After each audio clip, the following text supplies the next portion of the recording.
Recording in progress. Thank you very much for joining us tonight, Anna. My name is Darcy Drager. As you know, I am the chair of the Morris County Democratic Committee, and we are very pleased to have you here with us tonight. I'm going to have the committee introduce themselves to you, and then we'll dive right into some in-person interview questions. These will cover sort of your bio, background, and vision, so you don't have to worry about making a pitch right up front. That will be sort of like a holistic part of the questions you're about to answer. So John, would you like to introduce yourself? Hi, Anna. I'm John Aden. I'm from Florham Park. I'm the chair of the Florham Park Committee. Excellent. Mike. Mike Delamater, Vice Chair of the Morris Dems. I live in Morris Township. Judy. Hi, I'm Judy Hernandez. I live in Parsippany. I'm Vice Chair of the Parsippany Dems, and I'm on the council in Parsippany. Christine. Hi, Christine Clark. I'm a member of the state committee and vice chair in Jefferson, and a recent state senate candidate. And Sherry. Good evening, Anna. I'm Sherry Seffer. I am the chair of the Montville Township Democratic Committee. Welcome. We are also, of course, joined by Adam and Shay, our excellent executive directors who are doing all of the hard work in putting together the recording and making sure that we are all online. So we're just going to go ahead and dive right in. Thank you for joining us. We wanted to start with a little bit of discussion about your vision and motivation and to find out what inspired you to run for Congress in CD11 and what is the core message you would like to bring to voters. Yeah, absolutely. Okay, I did prepare a little speech. Go for it. Statement. Okay, I'm going to read it if that's okay, because I think it answers many of the questions. Okay, hi everyone. Thank you so much for having me. I'm Anna Lee Williams. I am running for Congress because everyday normal people are tired of a government that doesn't work for them. I know what it feels like to look at the cost of living here and think, how are we supposed to keep up? I'm not someone who comes from money. I don't have $10 million, like many of us, sitting in a bank account. My dad is a blue-collar union welder, and I didn't go to Harvard Law School. I went to Rutgers because my mom worked there, and that's the only way that college was accessible and affordable to me. I am not a career politician who feels entitled to this seat. I'm running because I see families in our community doing everything right and still getting squeezed. And I see politicians who only show up when it's election season. So as much as I'd love to tell you about my decade of experience working in nonprofits and community organizing, this campaign isn't about me. It's about the fair deal, and the fair deal is about you. The fair deal is simple. If you work hard, pay your taxes, and show up for your community, then your government should show up for you. And right now, it's not. So here's what a fair deal actually means. You deserve healthcare that won't bankrupt you. A fair deal means universal health care, especially for predictable, preventative, non-negotiable care, like yearly physicals, blood work, and common life-saving medication like insulin. And if the federal government won't do it, it means bold leadership across states who will. You deserve to live in a home that you can actually afford. A fair deal means accessible housing options that let you get on the housing ladder in the first place. Young families and workers shouldn't be priced out of the very communities that they're part of and serve. You deserve dignity in your retirement. A fair deal means protecting Social Security and the social safety net that we've already paid for seniors and members of our community as we age. Social Security is the lifeline that keeps countless New Jerseyans out of poverty and should not be used as a bargaining chip. You deserve opportunity and quality education. A fair deal means support for young adults through affordable, accessible higher education and support for young families through universal childcare. In both cases, young adults and parents are essentially paying the equivalent of a mortgage for either assistance in caring for young children or for higher education that has effectively become a requirement for many modern industries. A fair deal also means free access to training for trades and essential services. You deserve clean air, clean water, and a safe, clean future. A fair deal means creating modern policies for the construction and maintenance of clean energy systems that ultimately benefit normal, everyday people. That means regulating the expanded resource consumption of data centers and warehouses, protecting our environment, promoting the creation of green jobs, from converting our military industrial complex to focus on green energy manufacturing to net zero tech infrastructure, to simply reinstating and codifying common sense environmental protections. You deserve a government that actually works for you. A fair deal means doing everything we can to drain corruption from our politics. Our slide into authoritarianism is directly related to the excessive involvement of corporations and business interests in our politics. You deserve politicians that work for you. That means ending pay-to-play politics, dark money, and making elections publicly funded. Your politicians should work for you. We shouldn't accept politicians on corporate or lobbyist payrolls. So I'm running because normal, everyday people in New Jersey deserve a government that works as hard as they do. You deserve leaders who understand what it feels like to struggle. People who didn't buy their way into office, but who actually live these challenges alongside you and who have a true vision for where we need to go as a country. And I want to be really clear, this isn't about believing in me. This is about believing in what we can do together. When regular people organize, speak up, and demand the fair deal we deserve. That's it. Thank you. Excellent. Well, that was actually a perfect answer to the question, because I think it really does encapsulate what inspired you to run and what the core message is that you want to bring to voters. And so I think in our next questions that we're going to pose, we're going to be able to drill down a little bit more into some of the specifics of what you've talked about. And so I will hand it over to Sherry for our next question. Sure, thank you. So this has to do with concrete policy priorities and your solutions, Anna. What are the top 2 or 3 issues you plan to tackle if elected? And what specific solutions would you propose? Please move beyond describing the problems and articulate actionable plans.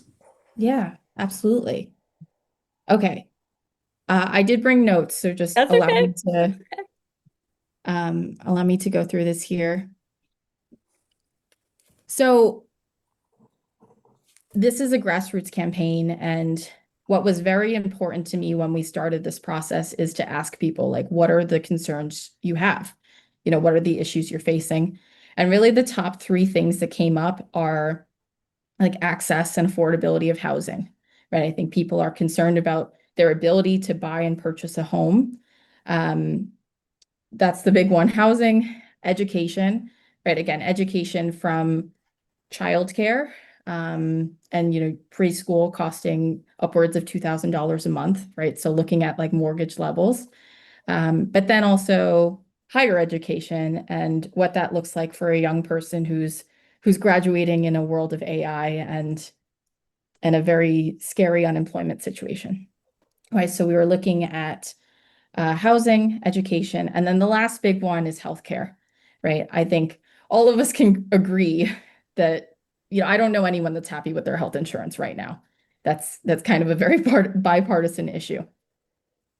So starting on the housing piece, New Jersey, we know, is facing a pretty serious housing affordability crisis. And I think that it's the responsibility of Congress to play a far stronger role in helping families to live and build a future here.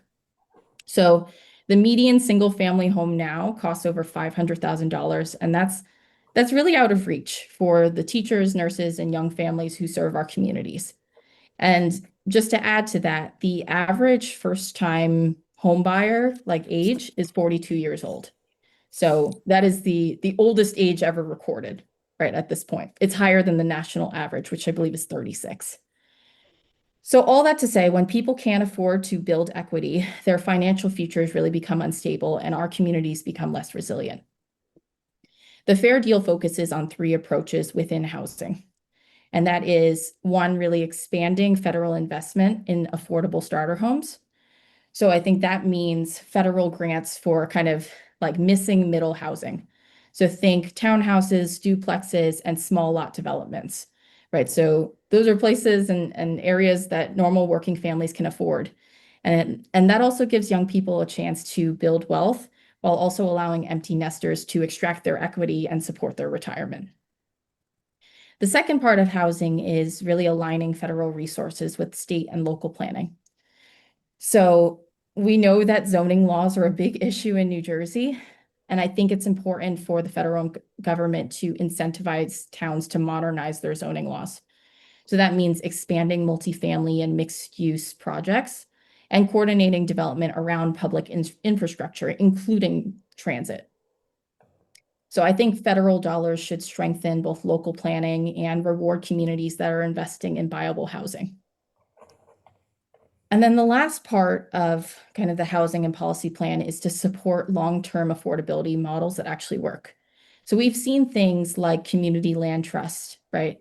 We've seen those models in Newark, and that's basically a nonprofit owns the land, and that keeps the housing rate at a reasonable level where people can afford to buy a home on the land. But things like that, expanded down payment assistance, and really like prioritizing rent to own programs, and things like modernizing multifamily regulations can keep these homes affordable in the long term. And they've also been proven successful here in New Jersey. Right, excellent. Thank you so much. Yeah, I realize I just gave a very long answer for housing. But I also have thoughts on the education and healthcare too. We can get into, or we can keep going. If we go ahead, give me your top lines. Okay. On education.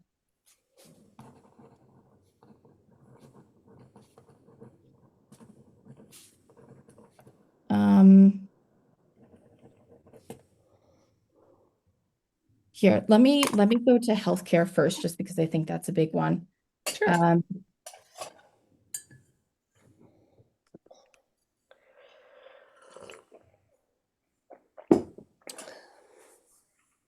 Okay.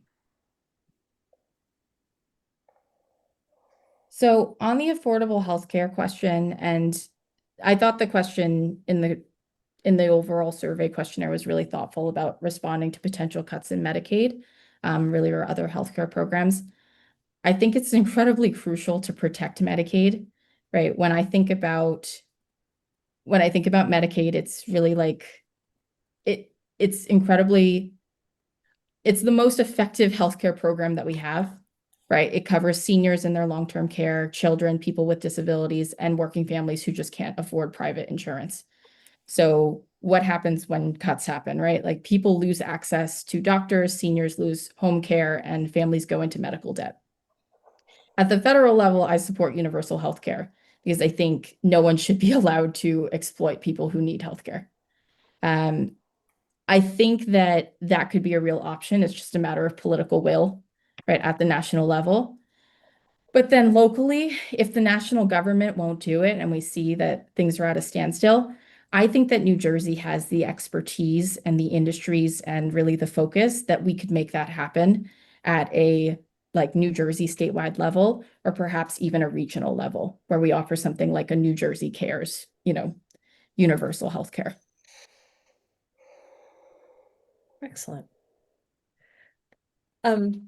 I think that sounds great. And I'm going to I think that gave us a good sense of your initial or some of the policies and priorities that are really important to you that you're running on. I'm going to hand it over to Judy for our next question. Okay. So, after hearing your goals and the things that are important to you, let's talk about your experience and your qualifications. How does your background and professional experience prepare you to represent CD11 effectively in Congress? Yeah, absolutely. So my background is in community organizing, right? I've spent the last 10 years working with nonprofits across the board. So, and I'll share with all of you, I'm 27 years old. So we'll just get that out of the park. But it really started, my activist journey started in college. I started when Trump was elected the first time, right? I was a freshman in college, and that was the beginning of my activist journey. While I was in school, I founded two organizations. One that was really focused on global and international relations. We organized, we talked about really difficult political issues, and we ended up hosting over 100 different types of advocacy events. Then I had the experience of unionizing student leaders, right? I didn't like the way that the Rutgers administration and government was treating students. So we pulled together a community of student leaders and we called the student union SOUL, Student Organizations Union of Leaders, because student leaders and organizations are the heart and soul of the campus. So that was fun. But in the meantime, after college, I continued to organize. So I worked with organizations like Make the Road New Jersey and Vietnamese Boat People, which are two prominent immigration and refugee advocacy organizations. And even today, I work with the Interfaith Food Pantry of Morris County. In my kind of professional day-to-day, I've been working in kind of the social impact space for the past 5 years, right? So I've worked at companies like IBM. My last organization, I was at a startup where I managed the social impact programs for about like 20 different Fortune 500 companies. And today I am at a music company, a global music company, where I manage the volunteering and giving program. And really the core of all of my work professionally and personally is how do I build communities? How do I bring people together and support causes that actually matter and help people? And all that to say, I think that translates really well to being a representative, right? Because you want someone who is actively listening, fighting for people, and pushing forward policies that, represent us all. Excellent. Thank you. Christine, over to you. Thank you. So I get to ask you about campaign strategy.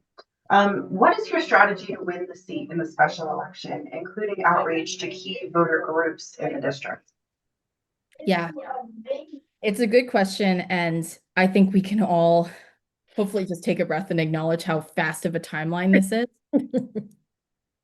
In a lot of ways, you have a ton of candidates in this race, and I think what's going to win is an incredibly strong ground game and grassroots organizing, which is my strength, right? And we've shown that, like, we've surprised ourselves in this work so far. I thought it was going to be really impossible, and we worked really hard to get the 500 signatures, but we did it in 4 days and we got over 1,000 signatures, right? And I think that all that to say, we have an incredibly strong message about the fair deal. It is something that resonates deeply with people across political parties. I've even tried it with my Republican family and they love it, right? So, but really all that to say, we have a very strong ground game planned, right? My focus has been on going to community events, really across the district, like 6 out of 7 nights of the week and often more than that. But then we have a series of events planned each week where we're going into parts of the district that are sometimes ignored, right? So we're looking at Denville and Dover and places that, basically, how do we inspire people with this message? Because it is exciting, it is different, and again, it's backed by normal people. Thank you. Thank you. Mike. Hi, Anna. I'll just say before I ask my question, I was in Florida for Thanksgiving and came back and there was some sort of a note on my door from you or your team. So kudos to you for already knocking doors. Oh, Well that's done. good. Sorry if we left sorry to leave any litter on your door. That was good. No, that's a good thing. It shows organizations. That's good. Congress require my question is going to be about leadership and collaboration. So Congress, as has been well documented, I would say over the past 20 years, requires negotiation and coalition building. Can you give an example from your career where you've successfully worked, whether it be across party lines or across the ideological spectrum, to put differences aside to achieve a goal? Absolutely. Let me just think about this for a moment because it's a really good question.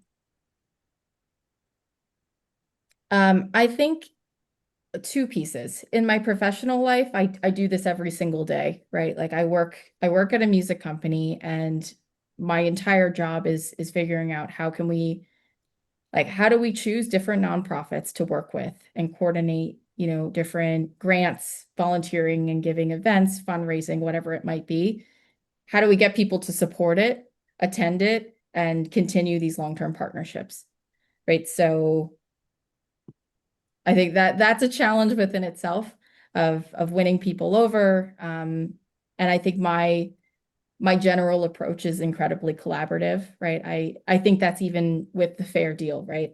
It's not it's not like what can't we do, it's what can we do if we have the political will and how to move forward. So professionally, I work every day in collaboration with others. And in terms of negotiating contracts and things like that, again, that's part of my everyday work, and making sure, especially in this time period, corporate social responsibility, social impact nonprofits, those are the first to get their funding cut.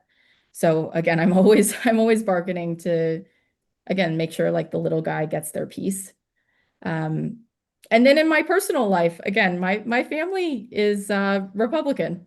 So and I think a lot of us feel that sentiment, but that has warranted some really hard conversations about where we're at as a country and what are the types of policies that are going to move the United States forward. Right. I have won my parents over on universal health care. Right. And just like having larger conversations about, again, you deserve a fair deal, right? And making sure that our money actually works for us is really how I plan to bring that forward. And I think that messaging and that vision it really works. Thank you. All right, John Aiden, your question, please. Hi, Anna. Final question on this segment is about party building. How could you or describe efforts how you could help other Democrats get elected, both locally, statewide elections, and federal elections? Well, I've already been part of these efforts, right? I mean, just in the past, past several years of organizing, but even leading up to this past gubernatorial election, which I know we all felt a lot of pressure to show up for. We were knocking on doors for Mikey as well, and just making sure that we can get out the vote.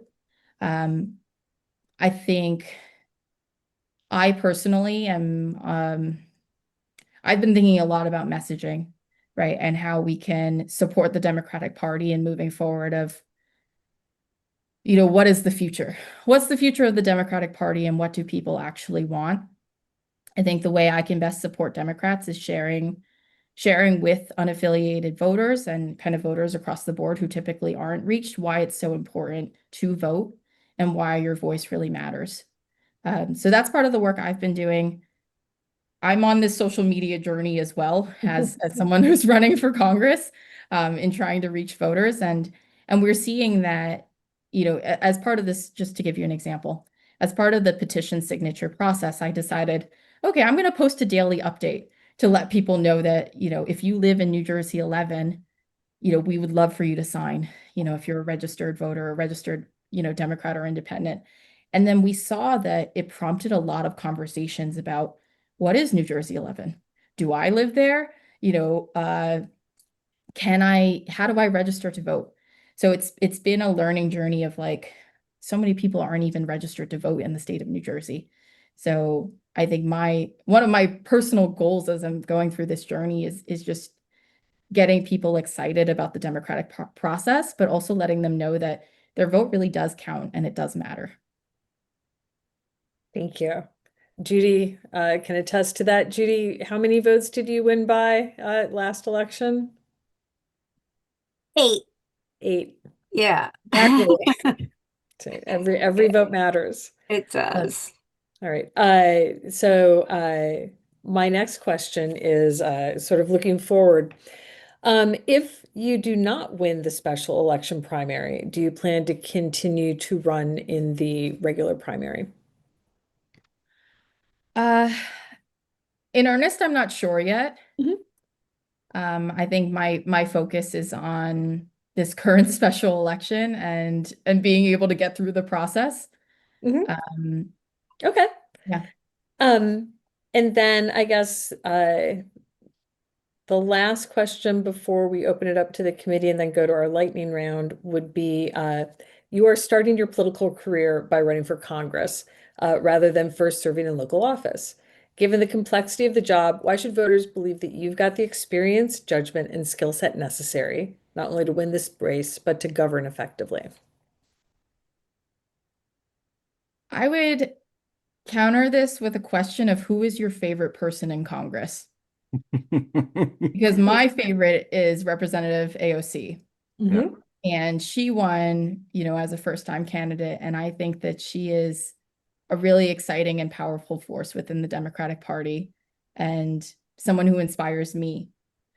So all that to say, I think really what voters are looking for right now are fighters and people with a strong and thoughtful vision about how to move forward, which is what I think I'm bringing to the table, right? I recognize, like I said, I don't have $1 million. I don't have the most experience, but I'm very capable, thoughtful, and willing to put forward a vision of what we can actually do together if and when we have the political will.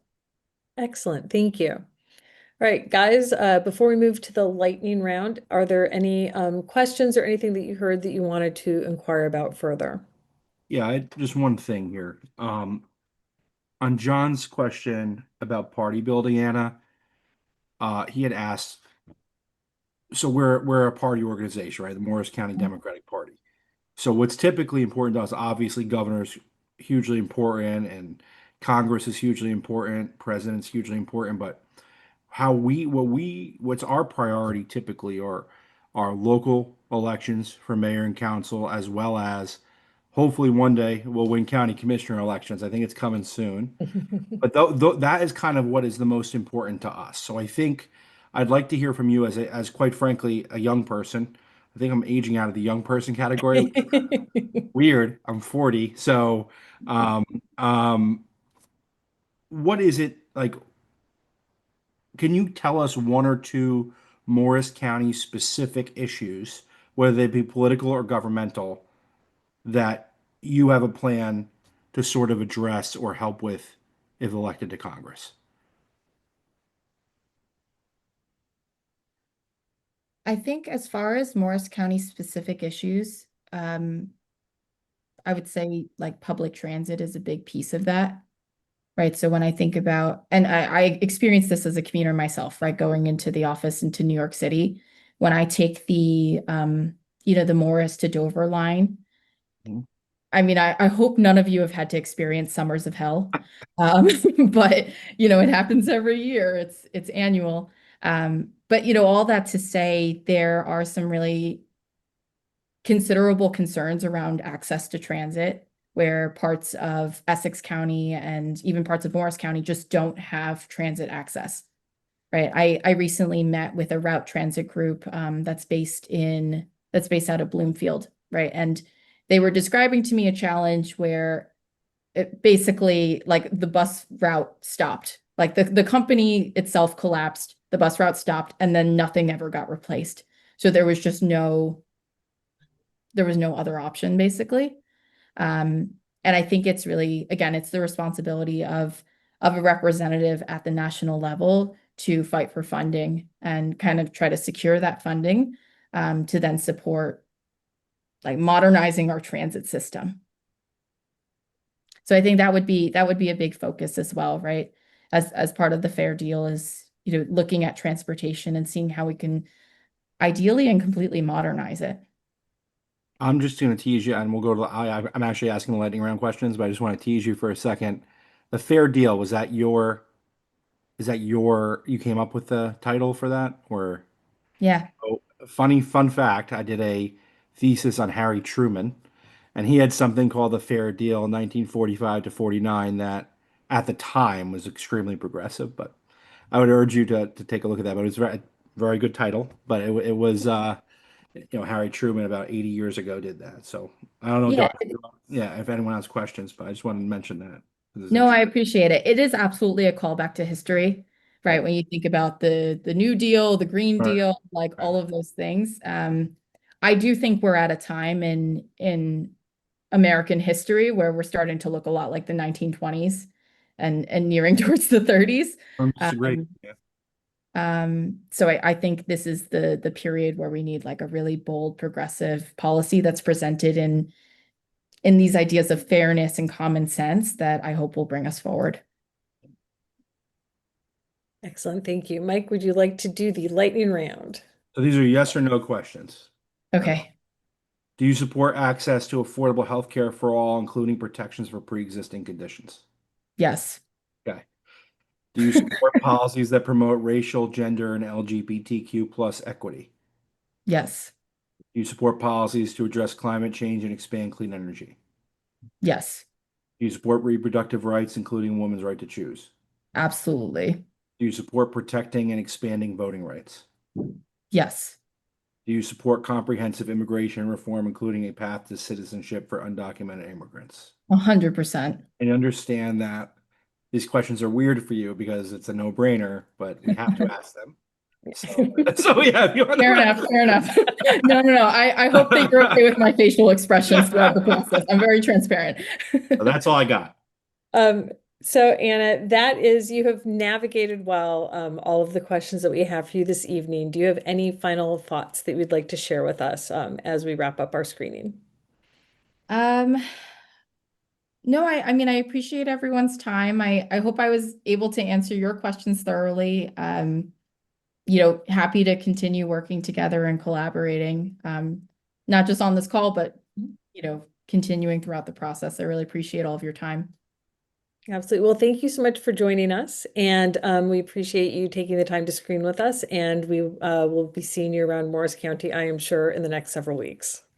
Sounds good. Okay. Thank you thanks, very Anna. much. Have a Thank good you. night. Take care. Thank you.